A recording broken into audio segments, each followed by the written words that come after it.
خبر اب جموں کشمیر لداخ سے۔ کانگریس کو چھوڑنے کے بعد غلام نبی آزاد پہلی بار اننت ناگ پہنچے اور عوام کو ریلی سے خطاب کیا۔ غلام نبی آزاد نے اس خطاب کے دوران کیا کچھ کہا، آپ کو سنواتے ہیں۔ کب اس کونے سے اٹھائیں گے، کب سپریم کورٹ اس کی بحث کرے گی، کتنے سال لگے گی اور فیصلہ کیا دے گی؟ کیا کشمیر کا کوئی بندہ مجھے گارنٹی دے سکتا کہ میں سپریم کورٹ پر دباؤ ڈالوں گا کہ جلدی سنوائی ہو، 6 مہینے میں ختم کریں اور ہمارے فیور میں دیں؟ غلام نبی آزاد ایسا کوئی دعویٰ نہیں کر سکتا۔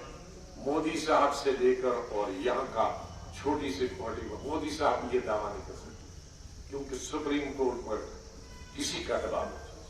جھوٹ بول رہا میں یہ بول رہا ہوں جس کو 370 کا وعدہ کرنا ہے کریں، لیکن پرانے وعدوں کا کیا ہوا؟ اب یہ نیا وعدہ کیوں ٹھوستے ہو؟